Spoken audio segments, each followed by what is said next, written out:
ನಮಸ್ತೆ. ಇವತ್ತು ಗುರುವಾರ ಬೆಳಗ್ಗೆ ನಾನು ಬೆಳಗಿನ ತಿಂಡಿಗೆ ರೆಡಿ ಮಾಡ್ಕೊತಾ ಇದ್ದೀನಿ. ಫಸ್ಟು ನಾನಿಲ್ಲಿ ರವೆ ತೊಗೊಂಡಿದ್ದೀನಿ. ರವೆ ಒಂದು 3 ಕಪ್ ತೊಗೊಂಡು ಮಿಕ್ಸಿ ಜಾರ್ಗೆ ಹಾಕ್ಕೋತಾ ಇದ್ದೀನಿ. ಇದಕ್ಕೆ ನಾನಿಲ್ಲಿ ಅರ್ಧ ಲೀಟ್ರ್ ಮೊಸರು ತೊಗೊಂಡಿದ್ದೀನಿ.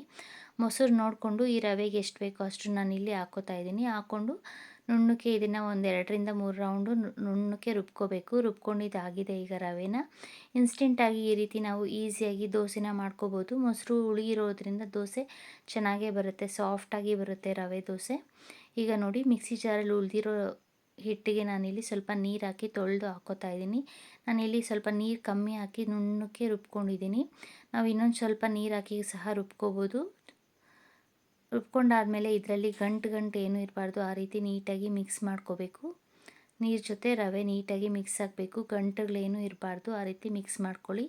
ನಾವು ಮಿಕ್ಸಿಗೆ ಹಾಕ್ಕೊಂಡಿರೋದ್ರಿಂದ ಗಂಟೇನು ಬರಲ್ಲ. ನಾವು ಅಂದರೆ ನಾನಿಲ್ಲಿ ತುಂಬ ಗಟ್ಟಿಗೂ ಏನಾದರೂ ರುಬ್ಕೊಂಡ್ರೆ ಆಗ ಒಂದು ಸ್ವಲ್ಪ ಮಿಕ್ಸ್ ಮಾಡಬೇಕಾದ್ರೆ ಗಂಟಿರುತ್ತೆ. ಸೊ ಅದಕ್ಕೆ ಚೆನ್ನಾಗಿ ಮಿಕ್ಸ್ ಮಾಡ್ಕೊಂಡಾದ್ಮೇಲೆ ಇದಕ್ಕೆ ನಾನು ಉಪ್ಪು ಹಾಕ್ಕೋತಾ ಇದ್ದೀನಿ. ಇಲ್ಲಿ ನಾನು ಯಾವುದೇ ರೀತಿ ಸೋಡಾ ಏನು ಹಾಕ್ಕೋತಾ ಇಲ್ಲ. ಸೋಡಾ ಬೇಕಾಗಲ್ಲ, ಯಾಕಂದರೆ ನಾವು ಮೊಸರು ಹುಳಿ ಇರೋದ್ರಿಂದ ಸೋಡಾ ಏನೂ ಹಾಕ್ಕೊಳ್ಳೋದು ಬೇಕಾಗಿಲ್ಲ. ಈಗ ರವೆನ ಒಂದು 10 ನಿಮಿಷ ಪ್ಲೇಟ್ ಮುಚ್ಚಿ ಇದನ್ನು ನೆನೆಸಿಟ್ಕೋಬೇಕು. ಇಲ್ಲಿ ದೋಸೆ ಹಿಟ್ಟನ್ನು ಅದಕ್ಕೆ ನಾವು ಮಿಕ್ಸ್ಚರ್ನ ರೆಡಿ ಮಾಡ್ಕೋಬೇಕು. ತುಂಬ ಗಟ್ಟಿ ಬೇಡ, ನೋಡಿಕೊಂಡು ಮೀಡಿಯಮಿಗೆ ದೋಸೆಗೆ ಯಾವ ರೀತಿ ಬೇಕೋ ಆ ರೀತಿ ಮಾಡಿಕೊಂಡ್ರೆ ದೋಸೆಗೆ ಹಿಟ್ಟು ರೆಡಿಯಾಗಿದೆ. ಈಗ ಇದು ನೆನೆಯಷ್ಟರಲ್ಲಿ ನಾನಿಲ್ಲಿ ಚಟ್ನಿಗೆ ರೆಡಿ ಮಾಡ್ಕೋತಾ ಇದ್ದೀನಿ. ಚಟ್ನಿನ ನಾವು ಈಸಿಯಾಗಿ ಮಾಡ್ಕೋಬೋದು. ಇದಕ್ಕೆ ಮಿಕ್ಸಿ ಜಾರ್ ತೊಗೊಂಡು ನಾನಿಲ್ಲಿ 1 ಕಪ್ಪಷ್ಟು ಕಡಲೆಪಪ್ಪು ತೊಗೊಂಡಿದ್ದೀನಿ. ಇದಕ್ಕೆ ನಾನು ಕಡಲೆ ಬೀಜ ಏನೂ ಹಾಕ್ಕೋತಾ ಇಲ್ಲ. ಇಲ್ಲಿ ನಾನು ಅರ್ಧ ಚಿಪ್ಪಷ್ಟು ಹಸಿ ಕೊಬ್ಬರಿ ತೊಗೊಂಡಿದ್ದೀನಿ. ಕೊಬ್ಬರಿನ ಈ ರೀತಿ ಸಣ್ಣದಾಗಿ ಹೆಚ್ಚಿ ಮಿಕ್ಸಿ ಜಾರ್ಗೆ ಹಾಕ್ಕೋತಾ ಇಲ್ಲಿ ನಾನು ಕೊತ್ತಂಬರಿ ಸೊಪ್ಪು ಮತ್ತು ಪುದೀನ ಒಂದು ಸ್ವಲ್ಪ ಹಾಕ್ಕೋತಾ ಇದ್ದೀನಿ. ಚೆನ್ನಾಗಿ ಕೊತ್ತಂಬರಿ ಸೊಪ್ಪು ಪುದೀನ ತೊಳೆದು ಹಾಕ್ಕೋಬೇಕು. ಮತ್ತು ಹಸಿಮೆಣ್ಸಿನ್ಕಾಯಿ ಒಂದು 6ರಿಂದ 7 ಹಸಿಮೆಣ್ಸಿನ್ಕಾಯಿ ಹಾಕ್ಕೊಂಡು ಒಂದು ಸ್ವಲ್ಪ ಶುಂಠಿ ಹಾಕ್ಕೋತಾ ಇದ್ದೀನಿ. ಶುಂಠಿ ಹಾಕೋದ್ರಿಂದ ಟೇಸ್ಟು ಚೆನ್ನಾಗಿರುತ್ತೆ ಮತ್ತು ಜೀರ್ಣ ಚೆನ್ನಾಗಾಗುತ್ತೆ. ಒಂದು ಸ್ವಲ್ಪ ಇಲ್ಲಿ ನಾನು ಹುಣಸೆ ಹಣ್ಣು ಹಾಕ್ಕೊಂಡಿದ್ದೀನಿ ಹುಳಿಗೆ. ನಾವು ಬೇಕಾದ್ರೆ ಉಪ್ಪನ್ನ ಈ ಚಟ್ನಿ ಜೊತೆಗೆ ಹಾಕಿ ಹಾಗೆ ಮಿಕ್ಸಿಗೆ ಹಾಕ್ಕೋಬೋದು. ಇಲ್ಲಾಂದರೆ ಚಟ್ನಿ ಮಾಡ್ಕೊಂಡಾದ್ಮೇಲೆ ಲಾಸ್ಟಲ್ಲಿ ಉಪ್ಪನ್ನ ಚಟ್ನಿಗೆ ಹಾಕಿ ಮಿಕ್ಸ್ ಮಾಡ್ಕೋಬೋದು. ಈಗ ಚಟ್ನಿ ರೆಡಿ ಇದೆ, ನುಣ್ಣಕ್ಕೆ ರುಬ್ಕೊಂಡಾಗಿದೆ ಚಟ್ನಿ. ಈಗ ನಾನು ಸ್ಟವ್ ಹಚ್ಚಿ ದೋಸೆ ತವ ಇಟ್ಕೊಂಡು ದೋಸೆ ಹಾಕ್ಕೋತಾ ಇದ್ದೀನಿ. ನೋಡಿ ಇದು ಹಾಲಿನ ಪಾತ್ರೆ. ಹಾಲಿನ ಪಾತ್ರೆಯಲ್ಲಿ ಹಿಂದಿನ ದಿನ ರಾತ್ರಿ ಏನಾದರೂ ಒಡೆದೋಗಿದ್ರೆ ಹಾಲು, ಅದು ಮತ್ತೆ ನಾವು ಹಾಲಾಗಿ ಕಾಯಿಸಿದಾಗ ಹೊಡಿಬಾರ್ದು ಅಂದರೆ ಸ್ವಲ್ಪ ನೀರಿಟ್ಟು ಚೆನ್ನಾಗಿ ಕುದಿಸಿ ಆ ಪಾತ್ರೆಯಲ್ಲಿರೋ ನೀರನ್ನು ಆಚಾಕಿ ಮತ್ತೆ ಹಾಲಾಕಿ ಕಾಯಿಸ್ಕೊಂಡ್ರೆ ಹಾಲು ಹೊಡಿಯಲ್ಲ. ಮತ್ತು ಇಲ್ಲಿ ನಾನು ಟೀಗೆ ರೆಡಿ ಮಾಡ್ಕೊಂಡಿದ್ದೀನಿ. ಟೀಗೆ ಇಟ್ಕೊಂಡು ನಾನಿಲ್ಲಿ ದೋಸೆ ಹಾಕ್ಕೋತಾ ಇದ್ದೀನಿ. ಬಾಕ್ಸ್ಗೆ ದೋಸೆ ರೆಡಿ ಮಾಡ್ಕೋತಾ ಇದ್ದೀನಿ. ಇಲ್ಲಿ ನಾನು ಒಂದು 5ರಿಂದ 6 ದೋಸೆನ ಒಂದೇ ಸಲ ಹಾಕಿ ನೋಡಿ ಎಷ್ಟು ಸಾಫ್ಟಾಗಿ ಬರುತ್ತೆ ದೋಸೆ. ರವೆ ದೋಸೆ ನಾರ್ಮಲ್ ದೋಸೆಗಿಂತ ಸಾಫ್ಟಾಗಿ ತುಂಬ ಟೇಸ್ಟಿಯಾಗೂ ಇರುತ್ತೆ ದೋಸೆ. ಈಗ ದೋಸೆನೆಲ್ಲ ಮಾಡಿಟ್ಕೋತಾ ಇದ್ದೀನಿ ನಾನಿಲ್ಲಿ.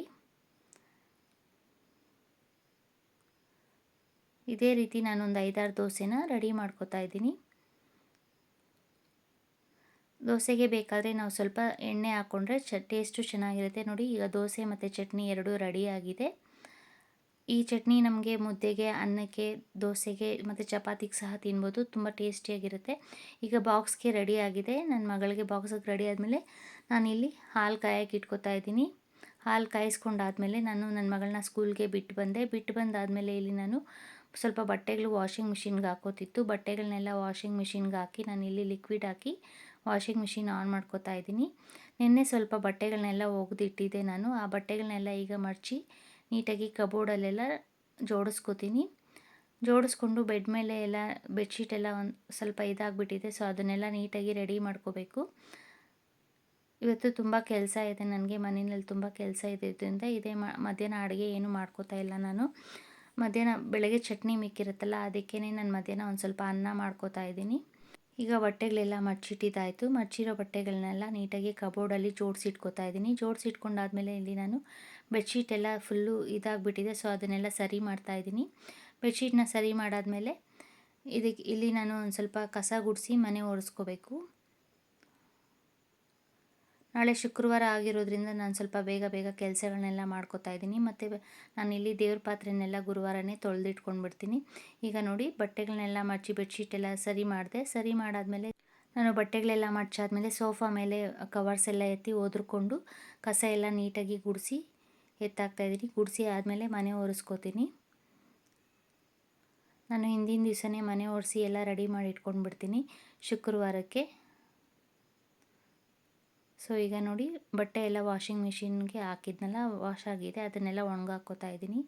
ಬಟ್ಟೆ ಎಲ್ಲ ವಾಶ್ ಮಾಡಿದ್ದಾಗಿದೆ. ಈಗ ಒಣಗಾಕಿದ್ದು ಆಗಿದೆ. ನಾನಿಲ್ಲಿ ಬಿಸಿಲಿಗೆಲ್ಲ ಹಾಕಿ ಕ್ಲಿಪ್ಸ್ ಎಲ್ಲ ಹಾಕಿ ಬಟ್ಟೆಗಳನ್ನ ಒಣಗಾಕಿದ್ದಾಯಿತು. ಈಗ ನಾನು ಮಾರ್ಕೆಟಿಗೆ ಹೋಗಿದ್ನಲ್ಲ, ಮಾರ್ಕೆಟಿಂದ ಬರುವಾಗ ಸ್ವಲ್ಪ ನನ್ನ ಮಗಳನ್ನ ಬಿಟ್ಟು ಬರುವಾಗ ಕೊತ್ತಂಬರಿ ಸೊಪ್ಪು ಮತ್ತು ಪುದೀನ ತಂದಿದ್ದೆ. ಅದನ್ನೆಲ್ಲ ನೀಟಾಗಿ ಬಿಡಿಸಿ ನಾನಿಲ್ಲಿ ಬಾಕ್ಸ್ಗೆ ಹಾಕಿ ಫ್ರಿಜ್ಜಲ್ಲಿ ಎತ್ತಿಟ್ಕೋತಾ ಇದ್ದೀನಿ. ಈಗ ನೋಡಿ ಕೊತ್ತಂಬರಿ ಸೊಪ್ಪು ರೇಟ್ ಎಲ್ಲ ತುಂಬ ಜಾಸ್ತಿ ಆಗಿಬಿಟ್ಟಿದೆ.